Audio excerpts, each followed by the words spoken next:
Welcome to the Rimworld mod rundown. We'll be taking a quick look at what you can expect to see from Vanilla Factions Expanded Medieval 2.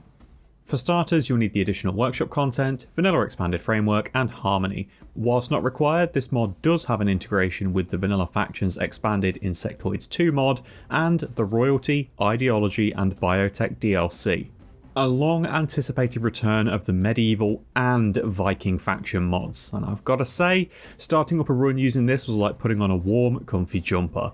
It was extremely nice to be able to use familiar content again. It's easily one of the more streamlined faction mods in the Vanilla Expanded series, while still adding in a new scenario, a storyteller, quests, materials, linkable buildings, furniture, security options, armour, weapons, walls, doors, an alchemy mechanic, a heraldry system, new alcohol and sweets, 3 factions and the barter mechanic. So how does a mod that adds so much into the game not feel overwhelming? Simple. All of this slots seamlessly into that absolute barren wasteland of tech between starting medieval and hitting industrial. It's a fantastic option if you're not a fan of using the medieval overhaul series, but if you expected to use this mod and have it lock your tech level, it doesn't quite work that way. So for a purely medieval playthrough, you're going to want to grab world tech level and cap your game. Otherwise it might lead to situations with you charging into combat wearing plate armour and wielding long swords against an enemy that's capable of turning brains into a fine mist using high velocity charge rounds.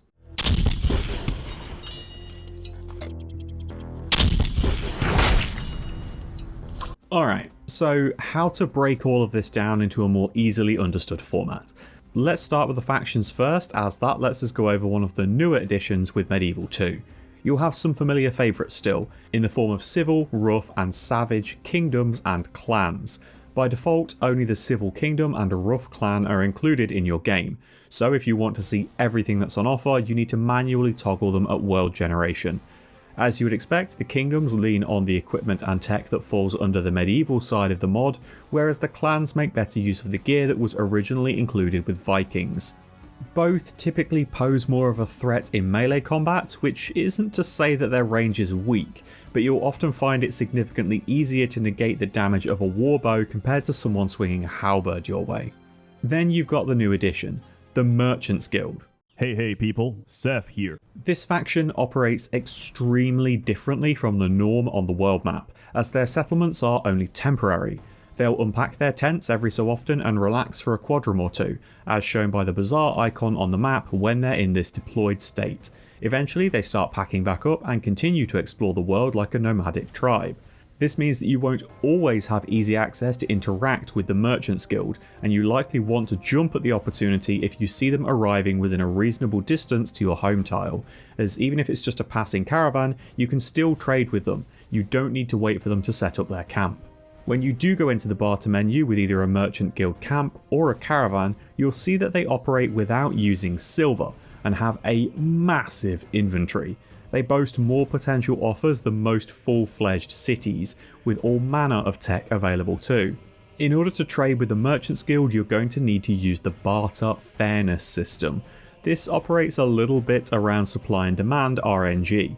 It shifts up the value of the goods you're trading between one another, so you're never 100% sure if what you're looking to buy is actually extremely rare, or if they're trying to unload it as quickly as possible.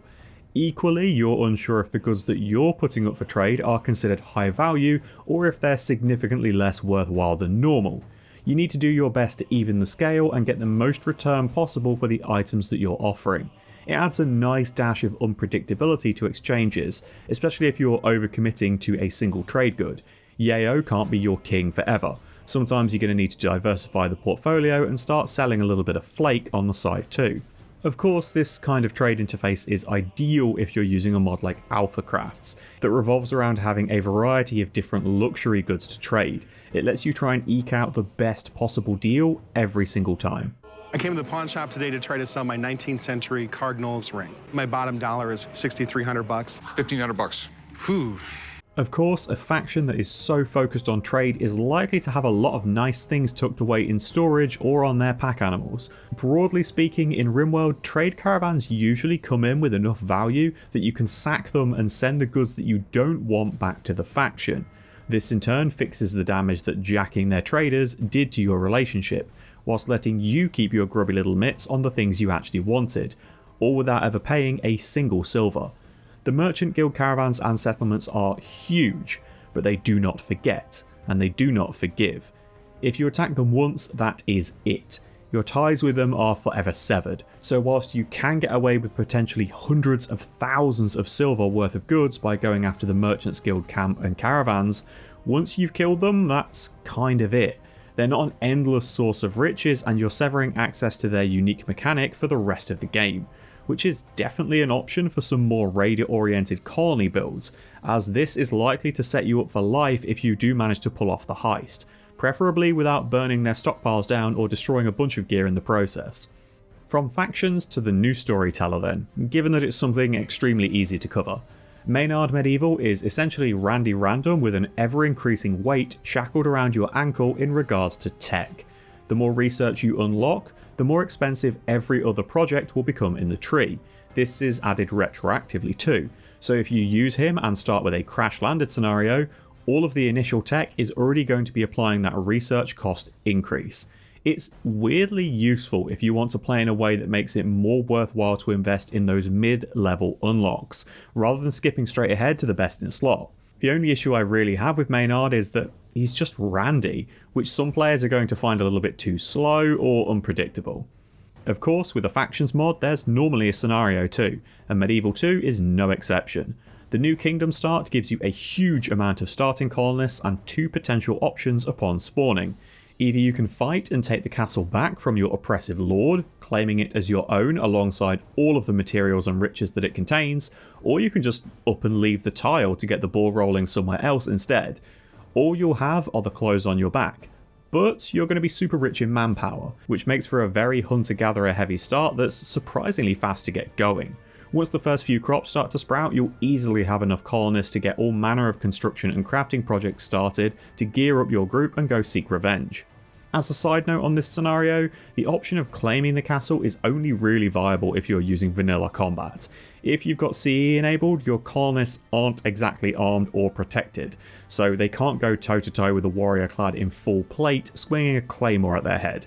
It's not exactly conducive to survival.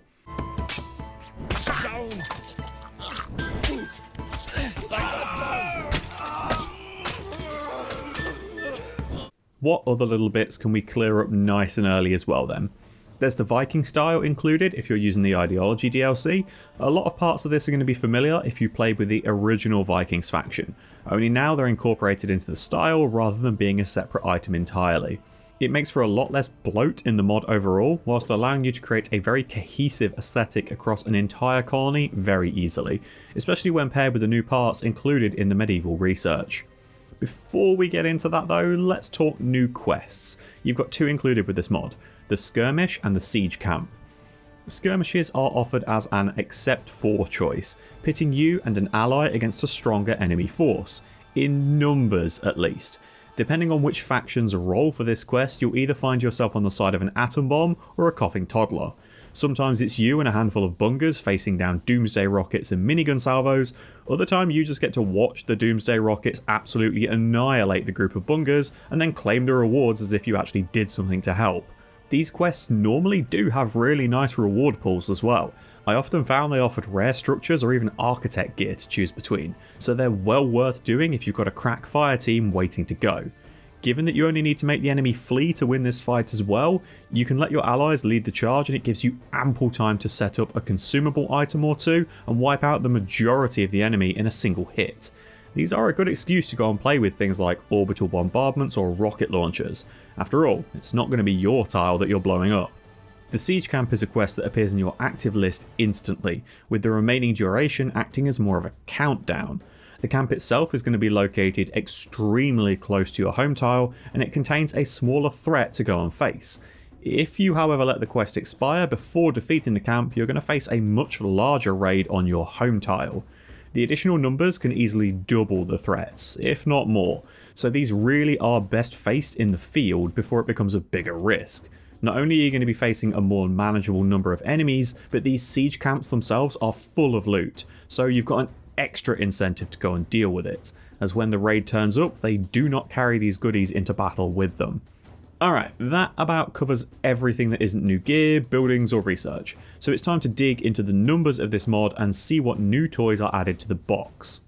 Wow, a gun! You're getting 7 new bits of tech and a bunch of gear that's filtering back into pre-existing research where appropriate. So to start, we'll go over the old tech that contains new parts and how it compares against its competition. Firstly, there are a few parts that don't require any research at all to unlock. You're always going to have them available. Chem Drench flooring is one of these parts. It makes use of 2 hay and 1 chem fuel per tile to make something that is easily one of the most surefire ways to deal with a mountain infestation, or to absolutely decimate a raid with an inferno trap in a matter of seconds. The Chem Drench flooring spreads fire nearly instantly to any connected tiles, and I do mean near instantly. This seems to use its own logic rather than standard Rimworld fire spread chance, as watching it feels like you're on 3 or even 4 times speed. A little bit expensive to put down? Sure, as you're going to need a handful of boomalopes and a field or 2 of haygrass to keep resetting this trap, but it's easily one of the most viable incendiary options added to the game so far.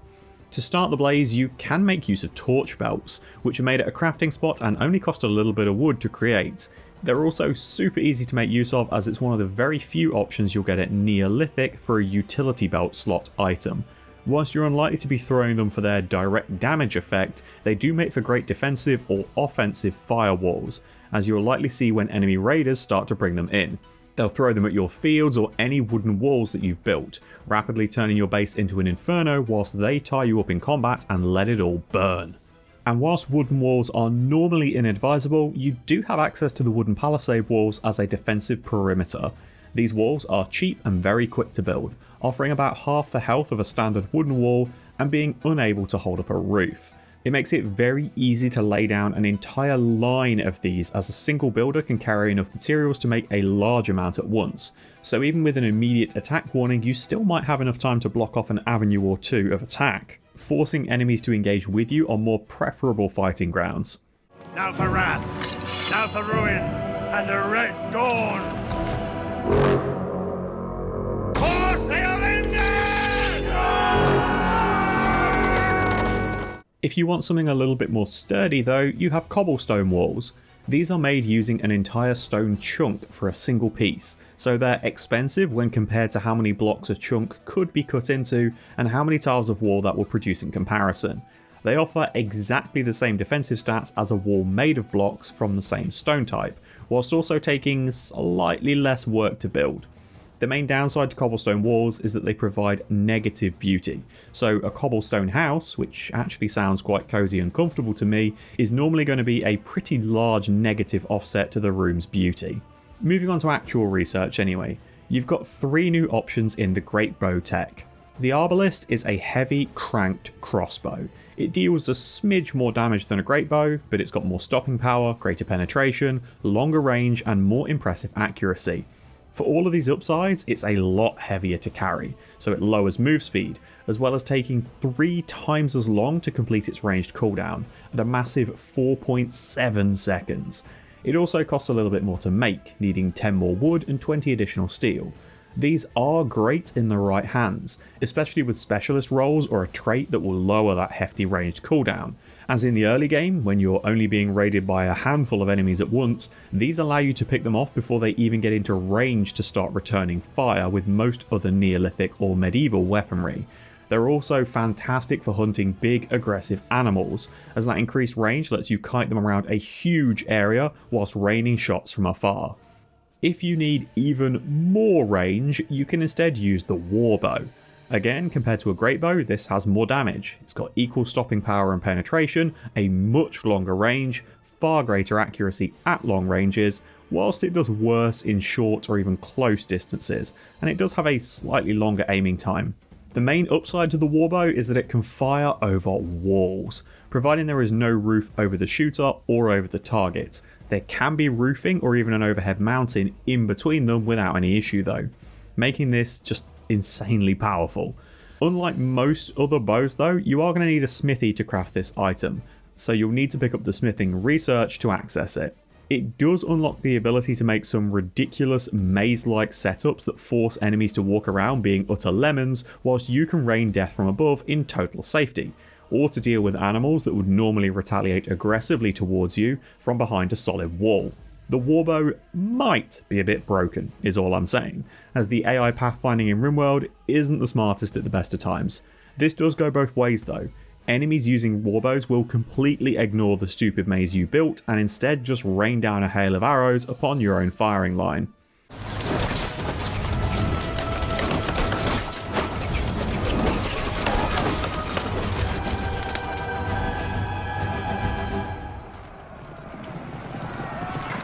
Lastly with this tech, you've got the wall-mounted arbalist. It's a stationary defense with a fat stack of HP that needs to be manned in order to fire.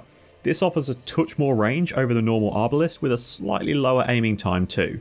Unfortunately, its accuracy isn't quite as high to offset this. They are a nice option if you don't want to deal with the move speed debuff of carrying one of the heavy crossbows around all the time, with them only needing 30 wood to reload a full 30 shots, so they aren't expensive as a defensive option. Just make sure you set the interaction spots on the correct side to benefit from that 40% cover, as whilst these can fire in a full 360 degrees, enemies will easily flank the person manning them if they're out in the open. The beer brewing tech will now also unlock the mead fermenting barrel and the wine barrel, but they're going to both need some other techs, so we'll get into that later. Now we've got the additions that come in with complex clothing. Let's go over the new structure first and a couple of new materials that you can put to use when crafting this new clothing. The leather boil pot costs just 30 wood and 30 steel. It needs wood to act as fuel whilst it's working, and it has just a single process available, boiling 100 patch leather into 100 hard leather. If you're not familiar with patch leather, it's produced by combining all manner of leather scraps together into something that's normally awful at everything, but at the very least usable. The process takes around 2 days to complete, so it isn't really that time intensive either. Hard leather is never going to be anything special, but it's got stats that are comparable to plain leather. It offers a little bit more sharp, whilst providing less blunt and heat armor and less overall insulation. Not only that, it's also harder to work with because it's had the bejesus boiled out of it, so it takes a bit longer to finish any crafting or building with hard leather. The other new materials can be woven at either a crafting spot or a tailoring bench, with them being accessible without needing the complex clothing tech. You've got hay weave, which takes, as you would guess, hay to create. 50 hay will get you 30 hay weave, so the return on investment really isn't that bad, especially with how fast hay grass grows and how generous its yield is. Hay weave as an actual material is utter arse gravy though. It offers essentially nothing in the way of armor or insulation, whilst upping the flammability of the produced item and making it less beautiful. On one small upside, it does lower the required work needed to complete a project using hay weave. There are always desperate times that can call for desperate measures, such as really needing a bed to try and offset some of the mood debuffs for sleeping on the ground. So if you were stretched extremely thin and didn't have complex furniture yet, you could always make a highly flammable, itchy sleeping bag out of hay weave. And you didn't hear this from me of course, but it does make for a rather unique clothing option for slaves, basically turning them into a firelighter if they decide to try and start an uprising. All you need is a match and it will soon stop that rebellion.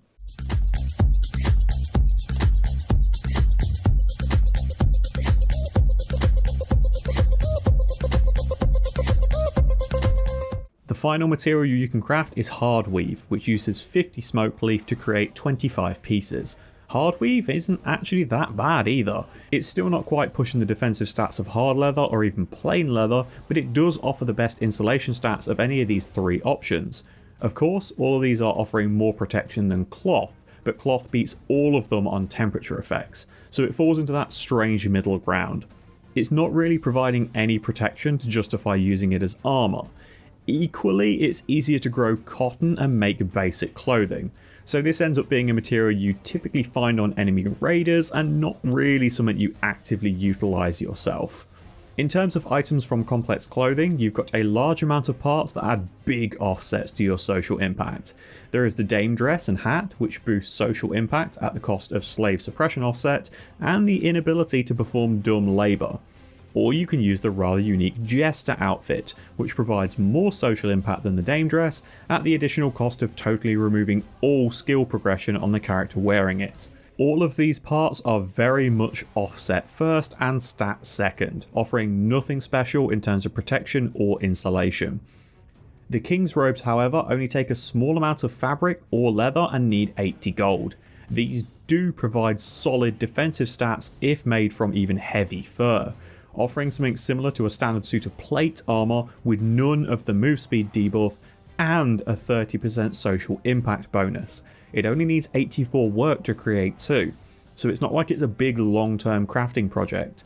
The cost of wearing this robe is the complete inability to work, however, so it becomes something that you need to frantically throw on before heading out to face raiders if you want to realistically try and make use of it. For some more interesting stat offsets, you have the cap, which provides a +2 bonus to shooting accuracy. It's extremely affordable in the early game to boost warbow users in better picking off targets over their defensive walls, given that armour doesn't really need to be a high priority on them thanks to the line of sight shenanigans. For the socialite that normally handles all of your diplomatic matters, you have the chaperone, giving a 5% bonus to negotiation ability, which is a far more useful stat than social impact, as it determines the relationship bonuses with other factions and the speed of prisoner recruitment, whereas social impact only affects social opinion. If you want some intimidatingly sick drip, or actually need a little bit of a boost to your toxic resistance, you have the plague mask. This takes herbal medicine and wood to make, but its stats are always pretty static outside of the small push item quality can give to it, meaning it's largely useless in terms of armour and insulation. It's certainly a choice if you need a face covering for the anonymity meme though, as this disables social interaction when worn, and it makes the wearer immune to catching the plague.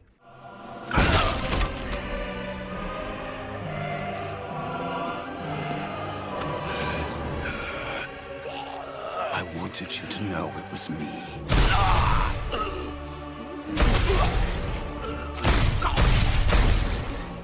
Of course, there are some options for lighter armours included with complex clothing at the tailoring bench as well.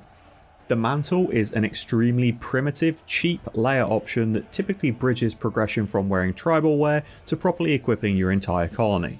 It covers the torso, neck and shoulders and provides a little bit of protection and insulation, making it handy if you are just bordering on acceptable levels and can't yet commit hundreds of materials to making dusters or parkas. Even more so if your crafter isn't really up to snuff and you don't want to waste a lot of good materials making awful or poor quality gear. You can get a bit of practice in by making these. The padded helmet and armour are your light armour options of choice, with the best part being that this armour covers the skin and middle layer, so you can still wear something on the outer layer to push protection even further, all without any movement speed penalty. For just 100 fabric, as leather isn't an option for these, you're getting neck, torso, shoulder, arm and leg coverage, making for extremely efficient use of early Devil Strand harvests. A normal quality suit is providing a whopping 77% sharp, with it still being able to layer a duster over the top of that too. You'll want to be a little bit careful with investing into the helmets however, as when made from Devil Strand it packs about the same stats as a simple steel helmet, with the steel helmet being arguably easier to gather the materials for and just churn out. Both of them fail to cover the eyes, nose and jaw too, so you're still susceptible to dirty tactics while wearing either of them. From there, that leads us into the smithing research. This is where you're going to find the King's crown to go with the King's robes. Unfortunately, the defensive stats aren't quite as bonkers for the crown. It offers pretty minimal protection for the huge offset to neural heat recovery, negotiation ability, and even more social impact. So whilst it might look a little bit goofy to wear alongside casual clothing, if you have one of these on your primary warden, you'll notice a significant uptick in the impact of prisoner conversations. Just don't put anybody wearing this on the front line.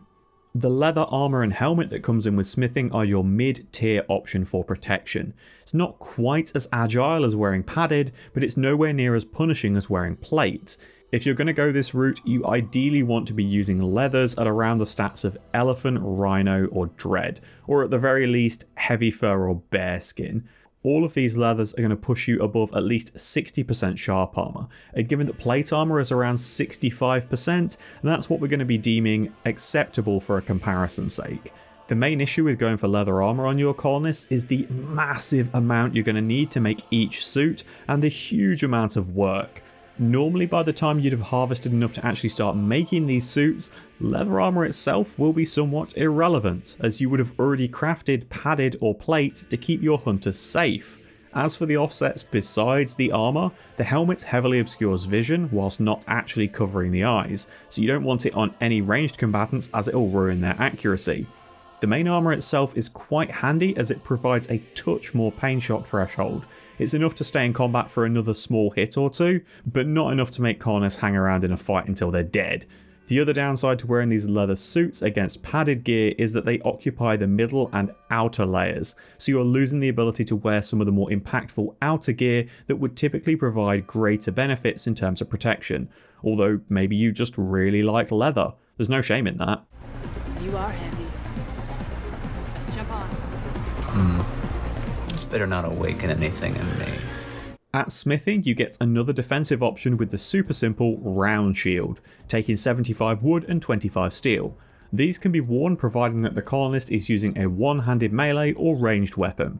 This round version offers additional protection values to the neck, torso, arms and hands, and while it isn't a great deal of armour, any protection that applies to the hands is always an absolute godsend. Because the values on these shields are already quite low to begin with, the quality offset doesn't become that impactful in the grand scheme of things. An excellent shield isn't blocking a great deal more than a normal one, and they're both applying the same negative offsets to melee dodge, melee hit and shooting accuracy. So a lot of it basically comes down to, do I have a whacking great two-hander in storage yet? If the answer is no, you might as well use a shield. But normally big dick damage beats out that extra bit of protection every day of the week. It's much better to kill your enemy in a swing or two rather than giving them the opportunity to try bouncing their weapon off your shiny armour. Most of the weapons with smithing are melee, but it does unlock a ranged option in the form of a throwing axe. As with all ranged weapons that have an ingredient choice, the only stats impacted by material are the melee ones, so a throwing axe made of wood hits just as hard as one made of plasteel when it's thrown. These throwing axes have a comically short range and a bonkers wind-up time, similar to how a peeler works, with the big upside being that they're surprisingly accurate and pack a good deal of stopping power. It can be useful as a support weapon to create an opening for your melee to reposition during a fight, or to swap who is active on the line if someone just took a nasty hit to something vital and is rapidly bleeding out. Then you've got your new weapons at this level, the flail, heavy mace and short sword. These all fall about where you'd expect in terms of damage for this level, not counting material bonuses of course, only going by steel. The flail hits a little bit harder with slightly more penetration than a vanilla mace, but it costs slightly more materials to produce. It's also unpredictable and will randomly deal anywhere from half to 1.5 times its listed damage on every hit, so I hope you like RNG. The heavy mace looks like it offers lower overall DPS, but that's because its swing speed for the head is a lot slower than a standard melee weapon. Of course, a slow swing speed isn't a bad thing, when if it does manage to hit, it will normally be enough to completely cripple a limb or stove someone's head in. Definitely something that wants to be made from uranium here. The short sword competes against the gladius, with it costing more materials and needing more work, granting it just a little bit more swing speed and edging out the DPS over the vanilla option. This is going to be a plasteel weapon of choice if you have some to hand, with it dropping down to 1.44 swing speed on the point and edge, which lets you rapid fire moderately dangerous wounds into an unarmoured enemy.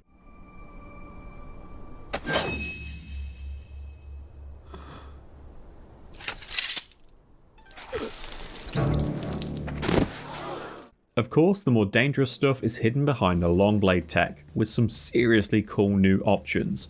First up is the Claymore.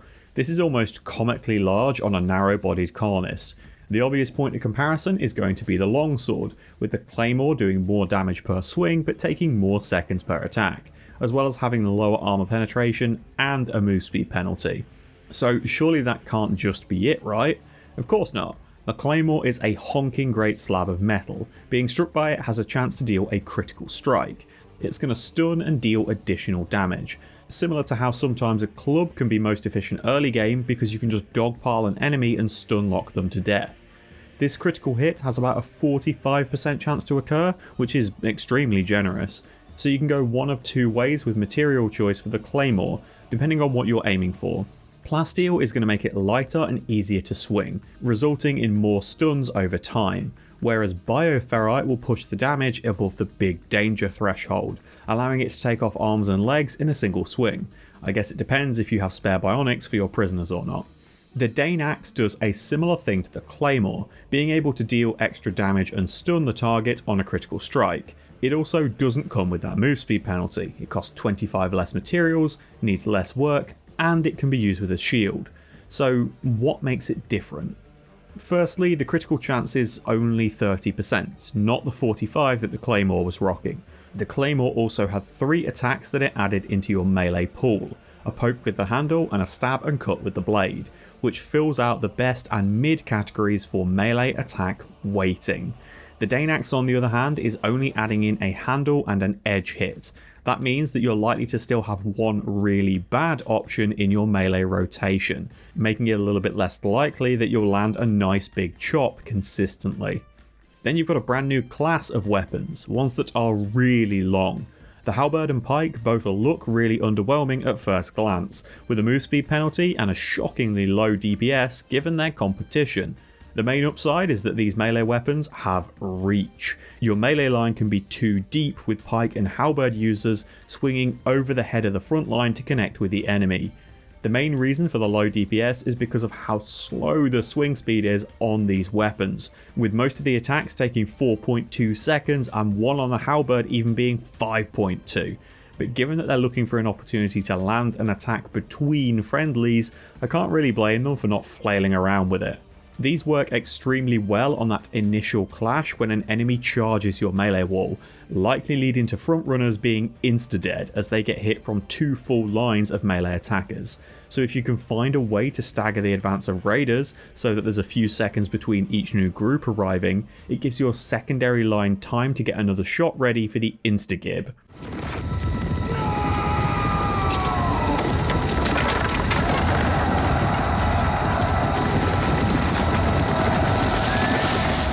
That leaves the parts that come in with plate armour then, rounding out the gear included with this vanilla tech, but there's still a little bit of furniture left to go over too. The biggest addition with plate armour comes from the heater shield. As you'd expect, this works just like a round shield in terms of its application, but it provides far more beneficial armour percentages, with it offering over twice the amount of sharp and almost twice as much blunt as well. The only downside in using a heater over a round shield is that it's more expensive to craft, takes more work, has a larger mass, and due to the increased weight, is harder to raise efficiently to block blows, meaning it only covers the torso, arms, and hands, lacking that neck protection that the round shield provided. Of course, the values it's providing to what it does cover make it far more meaningful. It's essentially an additional suit of plate armour over your midsection, with quality offsets having a far greater impact on the armour values, as it's using a percentage improvement when it starts with far larger numbers to play with. The armours included with plate research are heavy variants of both the leather and vanilla plate. Starting with the heavy leather armour, you can see that even when it's made from bog standard plain leather, it still offers defensive values that compete with a standard suit of plate, whilst costing around the same amount of work with a similar move speed penalty and taking a whopping 220 leather to craft. The other downside to using heavy leather is that it greatly lowers the wearer's dodge chance. To make leather provide a similar amount of protection to plate, it's understandably quite dense and is lacking in articulation and flexibility. The biggest upside here, of course, is that you have far more options in terms of leathers than you will metallic materials, outside of using a large resource pack at least. So if you're able to reliably hunt or even ranch things like Mega Sloth for their heavy fur, these early game suits of leather can easily hit the hundreds of % for sharp armour. Just be aware that with a lack of dodge, it's going to be chunking through its HP every time you wear this into combat, as the wearer will just sit and tank every single blow. The heavy leather helmet is finally something that covers the full face, so your eyes, nose and jaw will be protected too. Again, even at plain leather, this offers some solid bonuses, with it only getting better as you look into thicker options. The biggest downside to the full face coverage when compared to the other leather helmets is that, as well as that shooting accuracy penalty that's now even worse, it also has a melee hit chance penalty too. The wearer is going to be swinging quite wildly with this strapped around their noggin, so you need to evaluate if you want them to be more protected in an engagement that's likely going to go on for a bit longer due to all the misses, or get in and out with lower protection values but actually hit the target and end the fight that much sooner. I challenge you to a duel.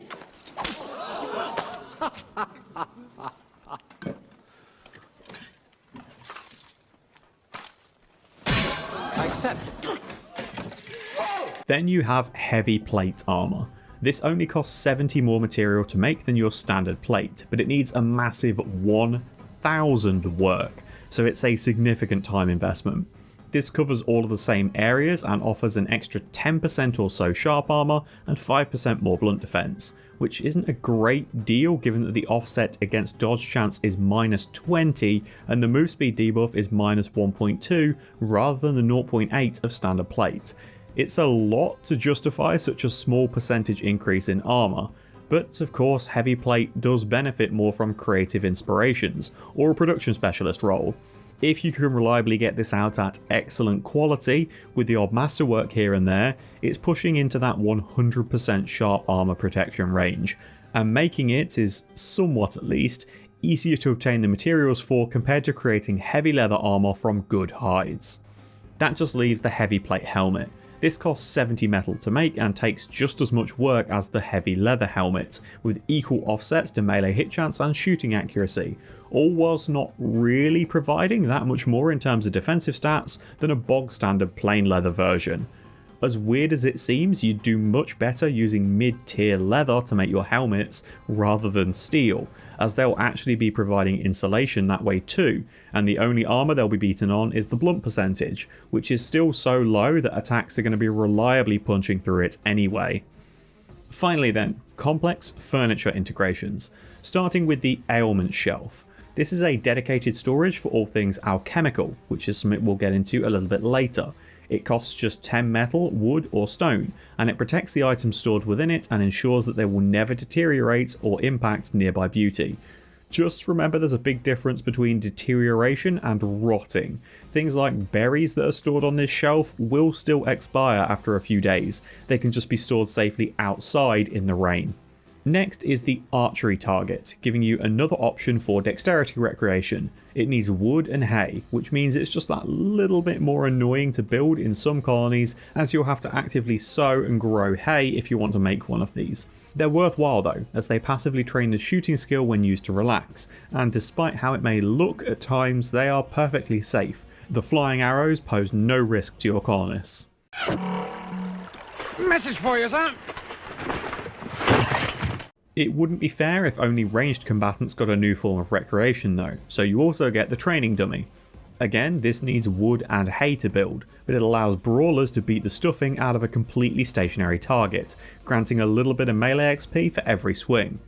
As recreation gain is based on time spent at the dummy, but the XP is granted per swing, you want the fastest melee option possible on your fighter if you're looking to get some real gain from this. So consider equipping a plasteel knife on your double passion fighter in their downtime. It allows them to absolutely sail through melee levels.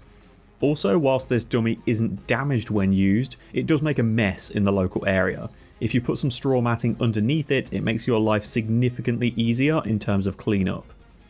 Next you have normal and dark light hearths. These cost 150 stone to build, provide a nice bonus to beauty, and can be fueled with 90 wood that lasts for a whole 30 days, with the hearth throwing out a significant chunk of heat and acting as a gather spot for rituals or socialization.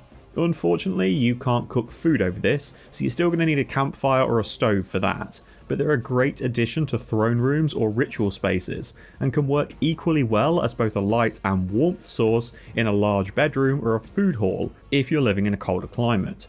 You just need to make sure it has all of its interaction spots unobstructed, so these things can't be placed next to a wall or other furniture. Then you have the fur bed, in both single and double. These take fabric, or leather, and wood to make, making them more expensive to build overall than a bog standard bed. For this, you're getting no birth quality offset, worse surgery success chance, less immunity gain, less rest effectiveness, and lower comfort. So why on earth would you ever use one of these over a normal wooden bed? Well, fur beds are useful for one very specific purpose: countering hypothermia.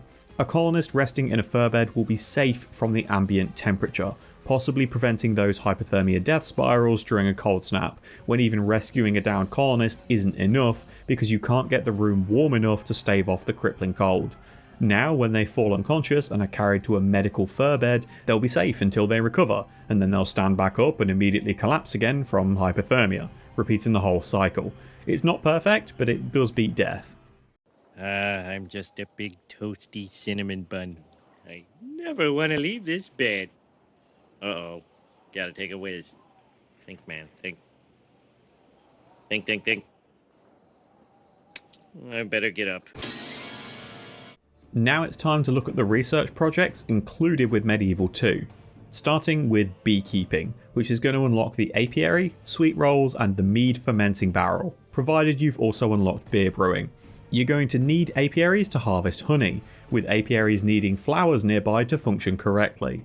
The apiary itself can be made from either wood or stone, with wood obviously being the cheapest option here, but not always the most accessible in certain biomes. When you place the apiary, you'll see that it has a 19 tile wide circle around itself. To function correctly, it needs to find 28 tiles of flowers within this zone. Apiaries also can't be placed within 3 tiles of another apiary. So you need to do a little bit of juggling to make sure all of the structures can reach the flowers that you've planted, but it's not exactly a hard thing to manage. As well as access to flowers and space, apiaries also have a minimum temperature tolerance. The bees inside become dormant if it drops below 10 degrees C, but even pushing 5 heat waves at once didn't seem to faze them, with ambient temperature well above 80 and them still working. Once the apiaries are down and functional, it takes them around 7 days to produce honey, but they require tending every couple of days to stay in a working state. This is going to become the job of your animal handlers, with harvest also taking into account the animal handling skill of the colonist and the quantity of nearby flowers, so more is always going to be better if you want a large yield. Honey itself works just like chocolate. It's a shelf-stable ingredient that can be eaten raw to provide food recreation and a little bit of nutrition. Of course, what you really want honey for is mead and sweet rolls, but it does make a pretty damn good trade option if you didn't go the route of refining it. All honey is worth 4 silver 20 per piece, compared to chocolate's 3 silver. To make mead, you're going to need to create barrels. These take 45 wood to make and have a single process that turns 75 honey into 25 mead. Very reasonable exchange rate. Honey only takes 3 days to ferment as well, so it doesn't need a drastically large setup to produce. A handful of apiaries and a couple of barrels are easily enough to take care of a large colony's need. Barrels will need to be kept above refrigeration temperature, otherwise they'll stop production and spit the honey back out on the floor, and they will also overheat if they creep above 30 degrees or so, again spitting that honey back out on the floor and ending the process before it can finish. Mead itself is a very safe alcoholic drink, with only a single day for its safe interval of consumption and a quite rapid high fall rate. The value of mead isn't a great deal more than just selling raw honey, so it's definitely something you're making for pleasure rather than profit. The drunk effect it provides is a scaling offset that lowers pain, mental break threshold, and psychic sensitivity, with these effects capping at hammered and making it near impossible for a colonist to experience a mental break unless their mood is in negative values. Of course, being hammered has its own downsides. It lowers consciousness and movement, so they'll be absolutely useless for work. But mead is a solid option to get people through a particularly nasty psychic drone, as it lowers both the negative mood impact they experience and it grants a higher tolerance to mental breaks overall. That just leaves sweet rolls. These can be made at the stove and take 8 eggs and 40 honey to create a stack of 10. Sweet rolls are another shelf-stable food that can easily be stored at an ambient temperature forever, providing 0.4 nutrition when consumed with a 15% recreation gain as well.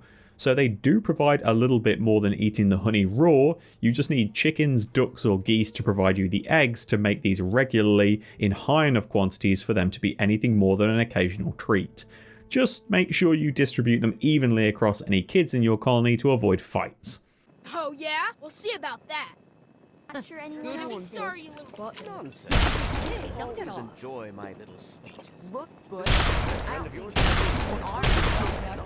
Wine is next, which unlocks the grape plant, grape must, and wine barrel. You're going to need to start with growing the grapes. These vines need at least a skill of 5 in plants to work with and take almost 30 days to reach maturity, with the entire vine being harvested when it's time. Fortunately, the yield is quite high and grapes are great to use as an ingredient for meals or even eaten raw, working similarly to berries in that they have no mood penalty. If you want to make them into wine, you're going to need beer brewing unlocked too, so that you can turn the raw grapes into must. Grape must works extremely similarly to wort when you're brewing beer, with 25 grapes making 5 must and 10 being required to fill a barrel. This 10 must will then turn into 10 bottles of wine, with you getting to decide how long the process takes based on the quality of wine you would like to produce. The barrels themselves are cheap enough at just 10 steel and 30 wood, so you can easily make a large sell-off full of these and have them working away in the background whilst you get on with other jobs. From awful to legendary quality, you're looking at the process taking 1 day, 3 days, 8 days, 14 days, 20 days, 50 days, or a whopping 120 days if you want legendary quality wine. Important to note that the quality of the wine does absolutely nothing to impact the drug effect that it applies. Wine is always wine, regardless of how much better it tastes. It's a little bit less safe than mead, but not exactly a dangerous choice of alcohol by any means. Admittedly, I do prefer the offsets that drinking mead offers, as wine gives a scaling buff to psychic sensitivity, up to 20% when you're hammered, with all of the downsides to consciousness and movement that you would expect from being drunk. The main thing that quality is going to be impacted with wine is the mood buff and trade value. Awful wine gives a mood buff of -3 for 6 hours and sells for 10 silver a pop. Poor is -2 for 4 hours at 15 silver. Normal wine finally gets into a positive, with +1 mood for 4 hours at 20 silver a bottle. Good quality wine gives +2 mood for 6 hours and costs 25 silver. Excellent pushes that up to +3 for 12 hours and costs 30. On to Masterwork, which is +5 mood for a full day and it costs 50 silver per bottle of wine, so quite a jump. And then you go to Legendary. This provides 6 mood for 2 full days and it sells for 100 silver. Obviously, if you're looking to consume wine, normal quality is absolutely fine. You get no debuff and all of the positive impacts from the chemical consumption. Selling wine for profit is a different beast entirely, as you'll need a temperature controlled area with dozens of casks lined up working through your multiple harvests. If you're looking to do this on a tech locked playthrough, when it's harder to moderate that temperature throughout the seasons, it's well worth hollowing out a section of mountain to make use of its insulation properties and try and keep the interior temperature as consistent as possible. The last thing you want to do is spoil a batch after spending so long making it. It's all waffle. Nobody is prepared to admit that wine actually doesn't have a taste. But you can't taste anything. You smoke 8 bajillion cigarettes a day. What's that? What? What are you eating? It's some sort of delicious biscuit. It's a coaster. So, onto some tech that adds in a lot of new structures, but these are all super straightforward. With complex workshops, you get 13 brand new linkables. These are things that connect to your workbenches. So in base game, that's your tool cabinets or the multi-analyzer at your research bench. These linkables are much more narrow in scope and aim to make for a more aesthetically pleasing workstation, acting as both a prop and a bonus. You need a construction skill of 4 to build all of these structures, but none of them have any quality modifiers. So providing you can meet the minimum requirement, they'll work just fine. Workstations can only have 1 of each of these connected, so you can't stack 5 of the same thing around one bench and make crazy gains. You just want 1 of each. Starting with the parts for your smithy, you've got the anvil and bellows. Both of these provide a 2% increase to work speed when linked to the bench, but there's an additional offset too. The anvil has a 20% chance that an item created at awful or poor quality is upgraded by 1 rank. Whilst this isn't going to save an item that should have been awful, it does let you eke out some poor quality crafts and at least hit normal. The bellows will reduce fuel consumption of the smithy by 20%, which can be extremely beneficial in a biome that's starving you of wood. Of course, this bonus is lost once you progress to using an electric smithy, but that 2% work speed still applies. For your tailoring station, you have the loom and mannequin stand. The loom is very straightforward with a 3% bonus to work speed, whilst the mannequin applies a 2% bonus to work speed and also grants a 10% reduction in recipe cost, which makes a pretty big difference when you're doing large projects, like equipping an entire colony with Devil Strand padded armour or dusters. The stonecutter table finally gets a little bit of love with the chisel rack and stone clamp. The chisel rack is a flat 3% bonus to work speed, whereas the clamp provides 2% work speed and the additional effect of 10% more yield from all recipes, so one chunk is now going to yield 22 blocks. It's nothing crazy, but it won't take long for the structure to have paid for itself in terms of additional materials produced. For your butcher table, you've got the cleaver rack and carving board. The rack is another straightforward 3% speed buff. With the carving board, you get 2% work speed and an additional 10% yield, making it almost a necessity if you want to go the route of leather armour, thanks to it providing this bonus to both meat and hide. Of course, this buff goes even harder if you're stacking it on top of the bonus for slaughtering animals rather than just hunting them, making for crazy high gains. If you have some artists in your colony, you can make use of the stone polisher and the tool stand. The stone polisher grants a 2% work speed buff and a similar effect of the anvil, only this time it's a 25% chance that awful or poor quality items are upgraded by a single level, and it can only occur if the sculpture was made out of stone, which makes sense given the name of the structure. The tool stand is the straightforward building this time, with a flat 3% speed bonus. For your research room, you have the note stack and the chalkboard. The note stack is a really easy 3% research speed buff, whereas the chalkboard is a bit more specific. It applies a 2% speed bonus when linked to a single research bench. However, if you link it between two, it provides a further 5% whilst they're both in use, as researchers can share ideas and discoveries across to one another by writing notes on it. It's really useful if you're running the Storyteller included with the mod too, as it helps with the scaling research cost. And finally, for your hospital, there is the surgical tools. This can link to multiple beds and increases the surgery success chance by 5%. This is one of the few linkables that also seems to have a bit more range on it too, with most others needing to be built directly beside a workstation to function. Whilst beds can only benefit from one set of surgical tools, a single set of tools can be used across multiple beds, so a well-planned hospital is the key to get the best buff possible. Program complete. Patient sedated. Initiating surgery.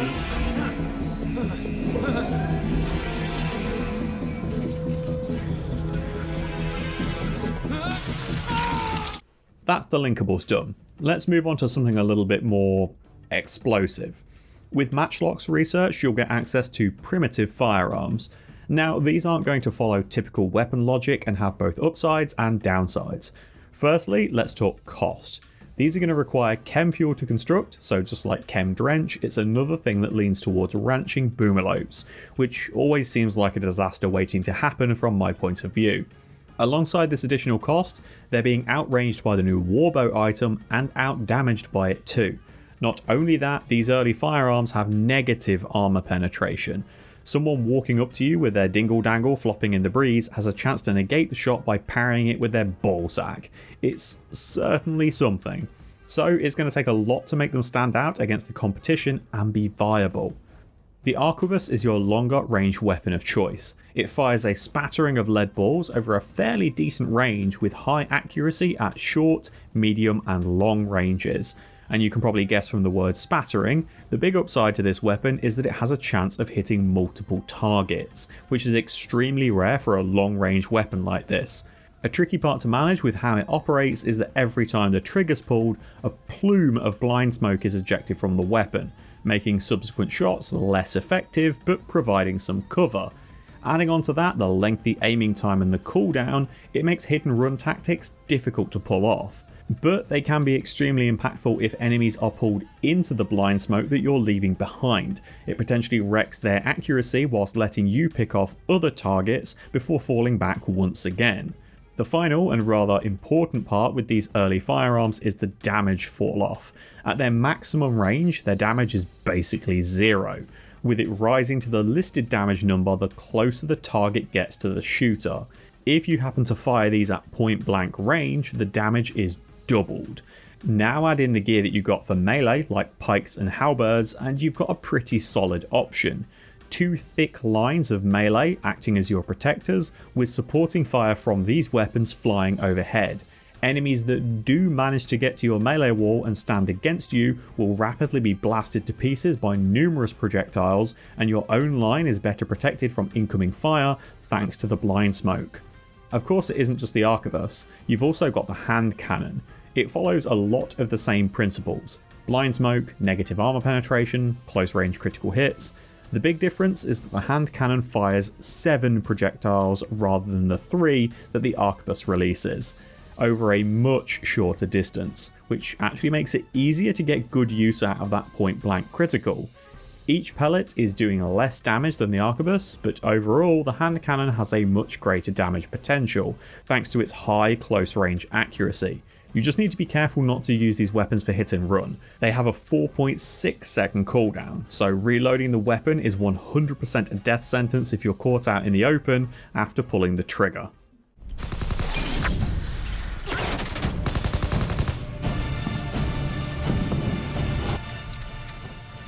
Someone's not counting. 6.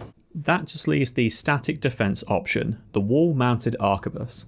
This works the same as the wall-mounted arbalist did, so you'll want to position the interaction spot correctly to utilise its cover bonus. It costs significantly more steel than the handheld gun, and it also needs additional wood and stone to construct. Not only that, now its ammunition is limited, with it taking 6 steel to reload 60 shots, with a single shot firing 3 pellets, just like the normal gun. Thanks to it being mounted, it does gain a small range bonus, which for a weapon that has damage fall off over high range isn't really that great of a thing. It just means more shots can be fired and hit for absolutely nothing. Despite being stabilised on a defensive structure, the weapon actually comes with a worse accuracy value too, which is especially punishing at the close range bracket, which is when you really want this thing to be hitting. It's always worth remembering as well, these emplacements are not solid structures. Enemies can climb over them like barricades or sandbags, so you don't want these dotted in your perimeter wall, as they can lead to raiders simply climbing over them and entering your base. Next then is the medieval architecture tech. At a glance, this looks like it has an absurd number of buildables, but it's similar to how overwhelming carpet making looks, with the majority of it being a variation of a single thing. What you're actually getting is castle doors and castle gates, both in 3 sizes, normal and fine versions of matting that can be made from all manner of leathers, and cloth, timbered, castle and low castle walls, which is a lot easier to understand, right? Let's start with the new flooring then, matting and fine matting. This can be made from any leather, even the new hard leather that was introduced in Medieval 2. Unfortunately, hay weave and hard weave fall under cloth in terms of material, so you won't be able to make smoke leaf flooring or process hay to make for a better cover material either. This matting costs 3 pieces of leather per tile, and it provides a nice 2 beauty as standard. It doesn't appear to be impacted by the choice of leather either, so a floor made of human skin is just as beautiful as one made from chinchilla fur. Make of that what you will. The biggest downside to this matting, besides the obvious expense of using leather rather than wood for simple floors, is that it's difficult to clean. It takes twice as long to clear down, and not only that, it's slightly more flammable than using plain old wood too. It's on par with carpet. So this is pretty clearly here for an aesthetic choice, of which there are certainly a few options. The fine matting is the royalty accepted version, with it costing a whopping 14 leather per tile and providing 4 beauty. It still has exactly the same material choices and the same drawbacks. Technically it is a lot less in terms of flat materials to build when compared to cloth, but obviously you can't grow a field of leather over a single season. Even if you're ranching a large amount of animals to slaughter, there's still considerable cost to keeping them fed and housed over the seasons to let them grow to maturity. It's undeniably very pretty though. To go with these new leather floor options, you've got a cloth wall too, which can make use of any cloth or leather material, so you can see where this is going. It's possible to make a prison with human leather matting, walls, and beds. Perfect. Okay, I had that coming. What the hell is wrong with you, you sick bastard? These walls are obviously great for rooms that you intend to be tents or marquees, as you'll see the Merchants Guild make good use of them if you attack one of their camps. Whilst they are extremely quick to build and very versatile in their appearance, they are extremely flammable at 200%, compared to wood which is just 100%, and we've all burned down a base made of wood at some point, so you can easily guess how dangerous cloth walls are in comparison. Fortunately, they do have a really nice mechanic of always deconstructing to 100% return rate. They're tricky to farm experience with for your builders as they're so quick to build and tear down that even a massive slab of cloth walls will generate very little progress towards a skill level, but it is an option. They also provide you a way to make dividers in large rooms that can still support a roof. Obviously it's purely aesthetic, but it can make for interesting looking dining rooms with adjoining ballrooms. The timbered wall is the total flip side of the cloth wall. It's extremely sturdy. Admittedly, yes, it poses a fire risk as it uses wood in its construction, but it's less flammable than a pure wood wall. If you compare the standard go-to defensive option of a granite wall, that gives you 510 HP and 5 blocks to build for 16 work. The granite timbered wall has 680 HP for just 1 additional wood and 7 more work, with the downside being 50% flammability. Given that there's such a high amount of HP, it will take a long time to burn down, so you've got more time to extinguish the fire. Equally, it burns for a very long time, so it's more likely to spread fire and create an uncontrollable inferno. One big plus of course is just how awesome it looks. It's a really defined style for your colony. Then you've got castle walls. These are extremely durable, but that comes at the cost of them being very expensive to build. Having an entire perimeter wall of these is going to be a monumental task. They work a lot better if you're able to use a natural defensive formation in your perimeter, like having the back and side of your colony against a mountain if possible. Using the best material for defense again, granite, we can see that a castle wall has 1275 HP for the 10 blocks it takes and 40 work required to build a single tile, with the low wall taking 8 blocks for 850 HP. As you would expect, a low castle wall is traversable and it cannot support a roof, whereas a standard castle wall is full size and allows for the construction of a room.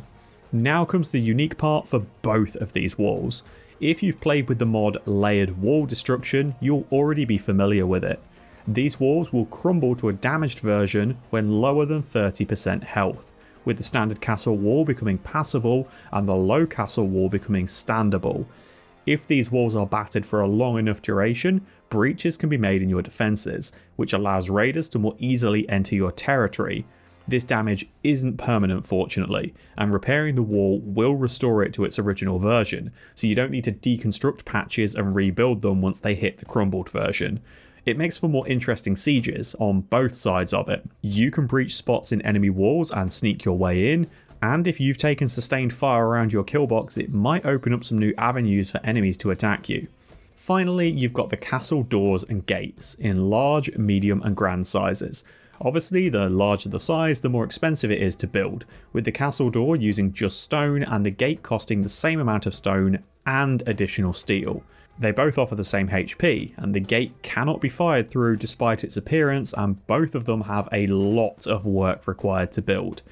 The castle door does open faster than the gate, but the gate closes significantly faster than the door, making it ideal to hold it open in case of an emergency retreat. Then you can stop holding it when the last person crosses and it will slam shut behind them, locking the enemy outside. Given that both of these doors have such a slow opening time and a large health pool, they're clearly designed for a perimeter wall or a kill box, rather than anything inside your actual base.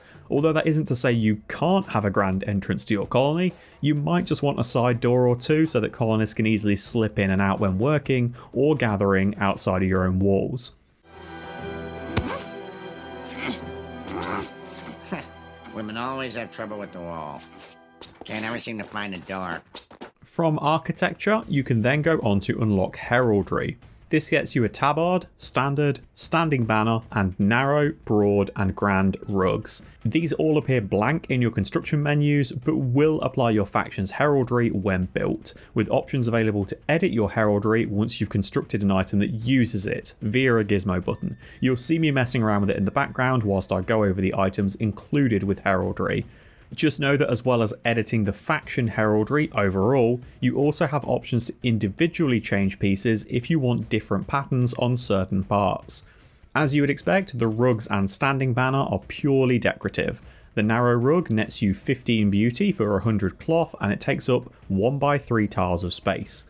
The broad rug doubles this cost and provides 30 beauty, needing 4x4 floor space to build. The grand rug takes 320 cloth to build for 45 beauty, and it takes up a massive 4x6 floor space. Of course, these rugs work like slabs, meaning they can be placed on the layer between the floor tile and furniture, allowing you to easily deck out a room with sizable beauty bonuses. The standing banner costs as much cloth as a narrow rug, whilst also needing 50 wood, but it only takes up a single tile. For that single tile, you're getting 8 beauty in the nearby area too. It's handy if you've got cloth to burn and a rug would look out of place. The standard is a little bit different, in that it's equipment designed to be carried around by an inspirational figure. It costs 80 wood and 80 cloth. This packs less damage than straight up punching someone would, as well as lowering move speed by 0.25. The entire reason for using a standard is for the rally ability that it offers. Huge caveat during this section.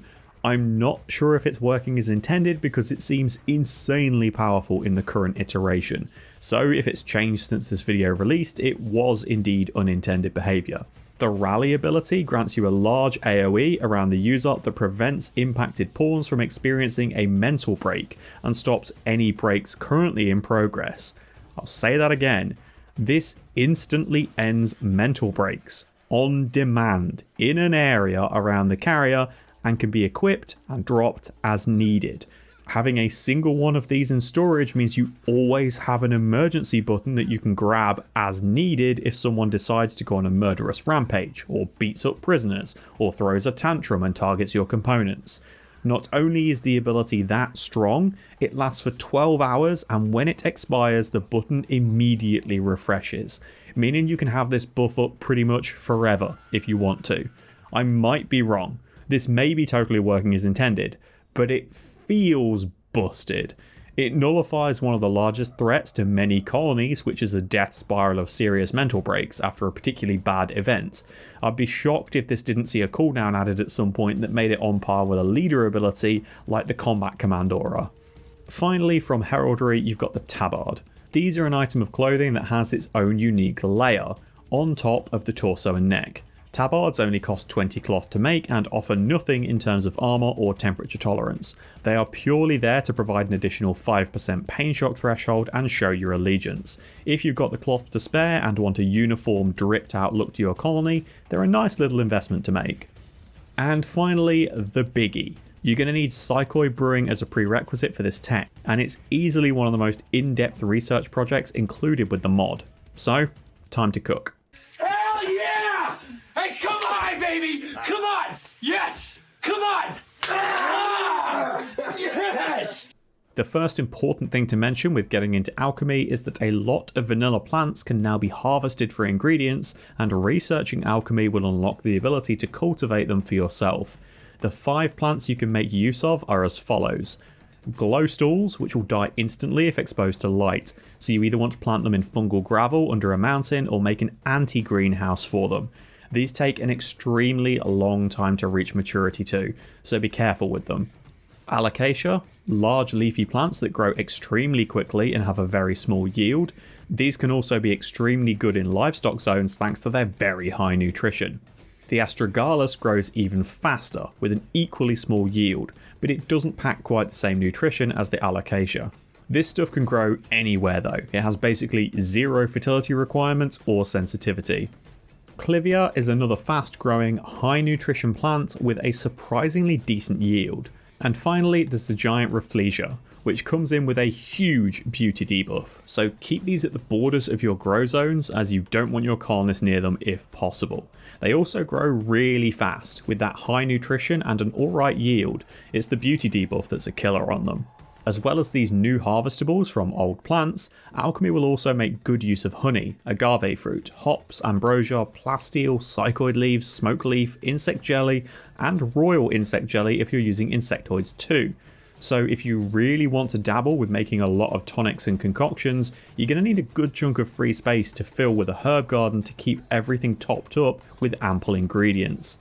The workstation for Alchemy is the Draft Lab, which comes with a fueled and electric version, so Alchemy can still be used outside of medieval runs. Its effects are extremely beneficial whatever your tech level. As you'd expect, these workstations take 3 tiles of space, with the fueled station costing 75 wood or metal and 50 steel.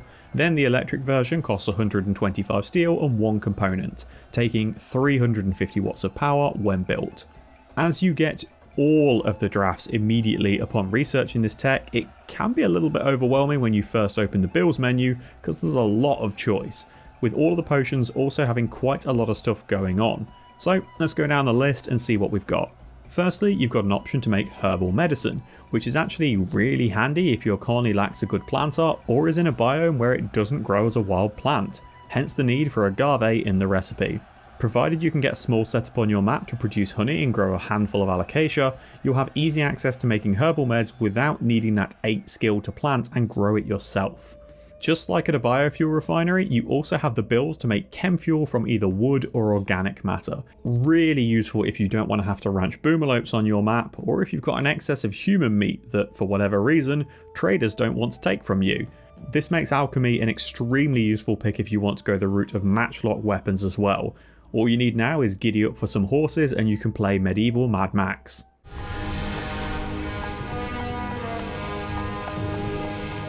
From this point, ingredients will be listed in the top right for each draft, starting with the Royal Jelly.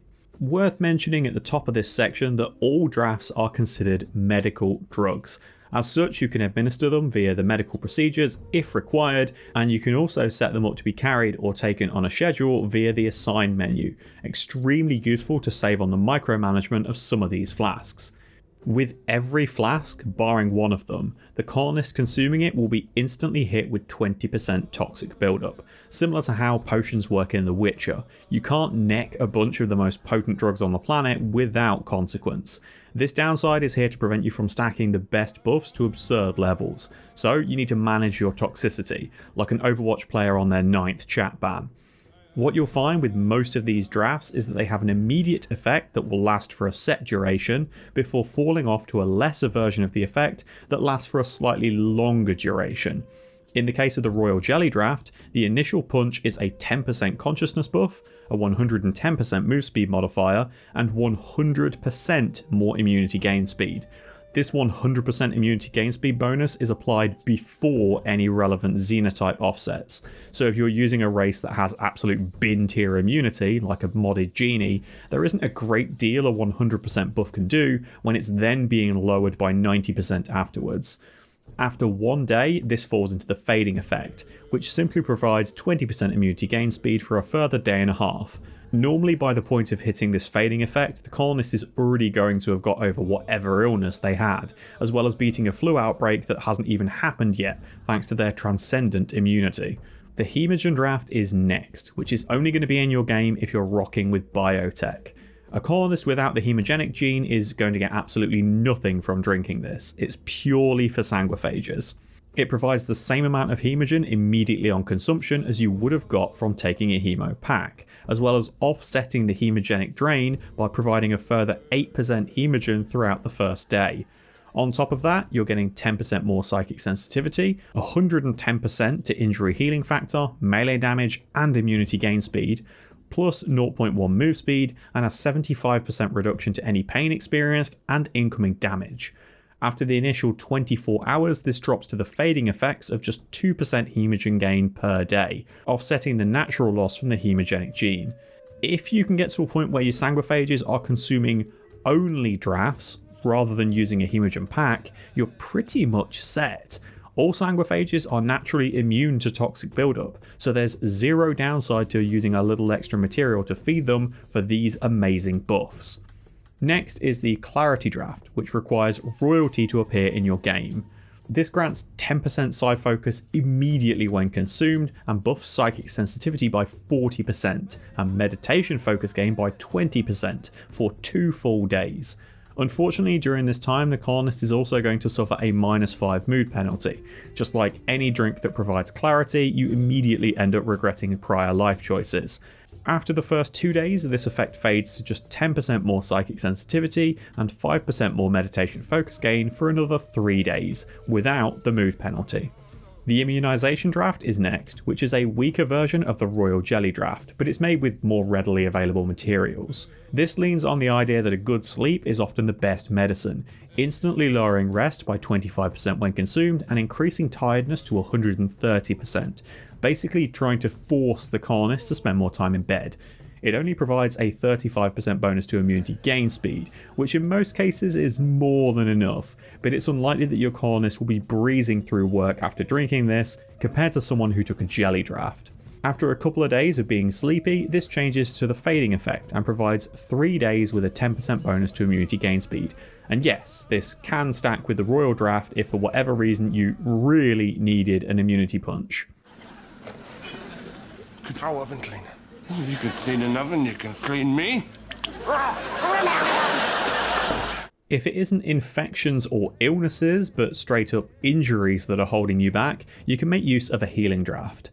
The healing effect itself is really straightforward. It buffs injury healing factor by 300% for 2 days. If a colonist already has something like super fast wound healing from a gene and takes this on top of it, they're damn near unkillable, with 1200% healing. Of course, one solid hit to the head always runs the risk of bringing them down, but it makes for utterly nonsense fights with their sticking power. After 2 days of this initial healing burst, it drops from 300 to 200% for the remaining 3, which in all honesty is still really solid. If you can, having these on hand at all times is super useful. Pop them before combat, and even if a colonist sustains a dangerous bleed, there's a good chance it'll have almost closed up by the time they need to have it tended. In terms of getting into combat, next is the strength draft. If you landed a colonist with crazy high melee skill but no traits to go alongside it, this is perfect. For the first 2 days, you're getting 150% melee damage factor and 150% melee dodge factor, as well as a 75% reduction to incoming damage. A user will benefit from this if they already have decent melee stats. If someone's flailing around in combat and missing constantly, they're still going to be struggling. To offset these upsides, it does make the colonist more aggressive, doubling social fight chances. After 2 days of this effect, it drops to its fading stage, which is a 120% melee damage and dodge factor instead. Of course, this stacks with things like damage genes or the nimble trait, so you can easily turn a fighter into a one-hit wonder that only needs to land a single strike to turn an enemy inside out. Let's get away from combat for a second or two and cover the efficiency draft. One of the more risky options available to you, but also the most beneficial to every single colonist all of the time. This increases global work speed by 25%, movement speed by 10%, and lowers sleep fall rate to just 70%. It makes everyone more efficient at basically everything. To stop you from using this on everyone all of the time, it comes with a significant downside of a 2.8% chance of a heart attack every day, with this potent effect lasting 2 days. Now, I've played a lot of XCOM and games like it. Things that have a 1% chance of happening actually happen all of the time. When people say something is a 1 in a million, statistically it's crazy likely to happen, because we live on a planet with billions of other people and trillions of individual things happen every single day. So maybe don't overcommit to this and have half of your colony collapse within 48 hours because they've gone into cardiac arrest. This danger does drop off when it gets to the fading effect, and they're still going to have a 10% global work speed bonus, but also experience a 150% sleep fall rate penalty, having to make up for lost time after a couple of days of extreme exertion. If you want to try and help a colonist get over a really nasty recovery period or some horrifically painful wounds, you can always try the painkiller draft. This is one of the more overall negative things you can take though. It has a 75% global work speed penalty and penalties to both long and medium ranged accuracy because it's hard to focus with a sedative effect in place. Fortunately, this is lowering pain to just 20% experienced. It potentially lets someone get back on their feet and help around the colony instead of being bedridden. After 2 days with these debuffs, the Imbiber gets 3 days of 75% pain experienced instead, working closer to an actual painkiller rather than a serious sedative. Now we can get into something that's altogether darker, the Torturer draft. Some of you out there have never done the quote-unquote Rimworld things, like yanking organs or limbs off of prisoners before feeding them their own flesh, and fair play for controlling the dark urges that everybody else gave into.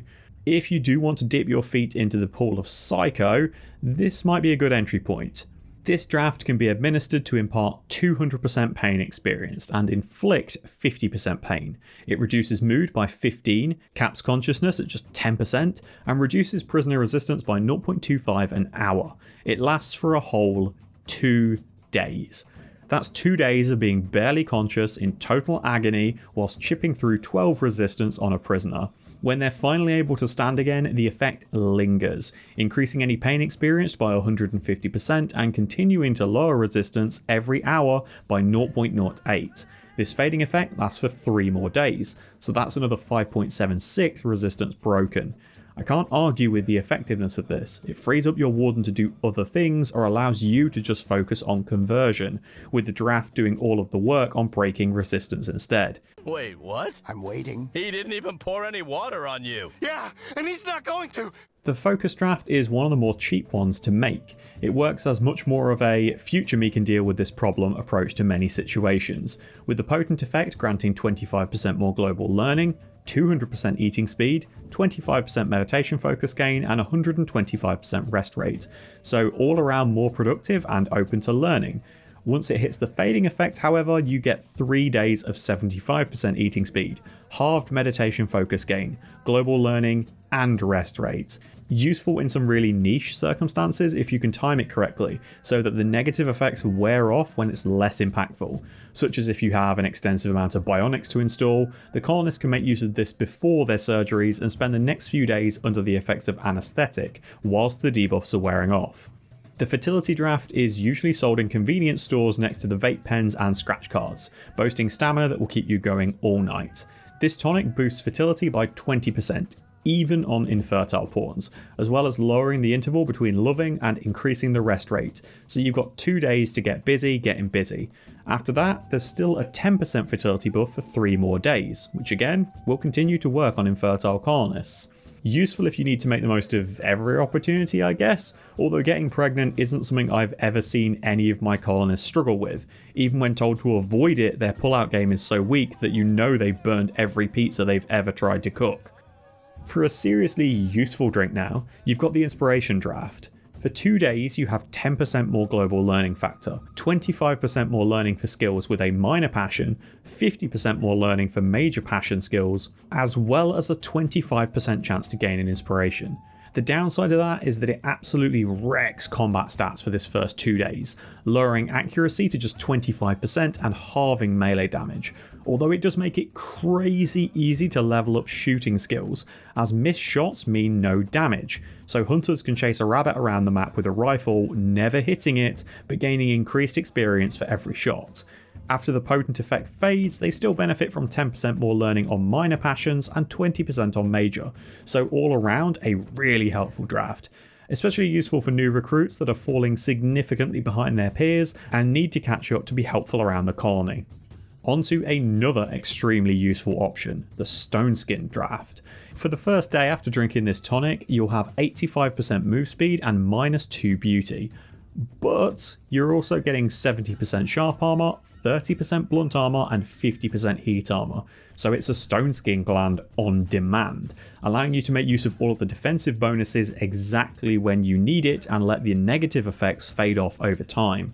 After the first 24 hours, it drops back down to just 35% sharp armor, 10% blunt, and 30% heat armor, with no move speed penalty, but a -1 to beauty, which is like a Tough Skin Gland's defensive stats that swap the movement speed penalty for a hit to beauty instead, which I'm totally okay with. As you'd expect, this buff can stack on a colonist that already has the gland installed, meaning hitting 200% sharp armor is pretty easy. You're even able to get above 100% blunt armor this way too. That does it! Oh! Canada! Next we've got the Amnesia Draft, and I can't remember what it does. The Coma Draft comes in with a pretty specific purpose in mind. It caps consciousness at 10%, lowers hunger rate by 98%, and increases sleep fall rate to 200%, with all of that lasting for around 3.5 days. Whilst you've always got the option of performing a sedation via the medical tab, which only needs a few herbal meds, that doesn't come with the hunger rate offset, nor does it last anywhere near as long. So you're saving quite a good bit of nutrition by using a draft instead, and it's giving someone more time to recover, at the cost of a lingering effect that halves consciousness and hunger rate for the next 6.5 days, whilst also increasing sleep fall rate by 150%. I guess there's something to be said for having temporary helpers consume these to make it easier to yoink them permanently, but you can do exactly the same by sedating them. You just have less time to get to work arresting them. I still can't remember if we've covered the Amnesia Draft. The Poison Draft is another one that serves a pretty specific purpose, with the potent effect dropping max consciousness to 10% and causing organ decay on a random part every 3 hours. After the initial 24 hours, it progresses to organ decay every single hour instead, and if the poison effect hits 100%, the target dies regardless of what else is going on. It's just a slow, uncomfortable process of gradually falling apart before finally slipping away. I guess it's always an option if you happen to get your hands on a faction leader and want to make a statement, but there's not really a lot of applications for this outside of force feeding it to prisoners that you don't like. Did I do the joke about forgetting the Amnesia Draft yet? The Antitox Draft is one of the only potions that removes 20% of toxic buildup rather than applying it. It also provides 25% resistance to toxic and toxic environments once consumed, lasting for 2 days before fading to 10% resist on both of those for a further 3. If you want to go the route of stacking a ridiculous amount of potions, you need this in your rotation as your second drink. It offsets the toxic gain from the first potion you've taken, and then provides resistance to all other flasks taken after it. Of course, stacking consumables like this will very quickly get micromanagement heavy, but it allows for even a handful of colonists to easily hold out against vastly unfair odds. Finally, we've got the Amnesia Draft. This has a really specific effect, making all mood offsets with a timer attached to them progress 4 times faster. If used on a prisoner, it also lowers their resistance by 0.25 an hour. So if you wanted to be really messed up, you could stack it with a Torturer Draft and have them forget what's happening to them at the same time. After 1 day of its potent effect, it drops down to simply doubling the speed at which mood offsets progress for another day and a half. It's really useful if a colonist loses their spouse, parent or child, as you can skip over the mourning period in just a few days. If they decide to break in that time, just remember that you've got the rally buff to use on the standard as well. Hey, don't take it so hard, Nanako-chan. It's not like your mom's dead or anything. So, who wants soda? And there we have it, all of Medieval 2. A long video with a lot to cover, but none of it's exactly difficult to comprehend or make use of. It feels like a return to form with factions that implement more versatile, broadly beneficial content, instead of a niche direction that you need to heavily lean into to get anything from. Are you going to build castles and use bows every single colony? No, but the alchemy mechanic works on all tech levels, as does mead, wine, linkables and the Merchant's Guild. When I talk in the Rundown series about a mod that unbalances the game because it leans too heavily in filling out late game tech, Medieval 2 is a prime example of how not to do that. It's adding the largest slab of additional content towards the bottom of the pyramid. Low tech, early game, things you encounter frequently, whilst it still has applications that feed up into the industrial and even spacer tech towards the top of the pyramid, without ever bloating these higher tiers to the point that it makes the lower levels redundant. It's a great mod, something that can easily become a permanent addition to your list and it will just happily tick away in the background. It never forces you to interact with it to justify its inclusion.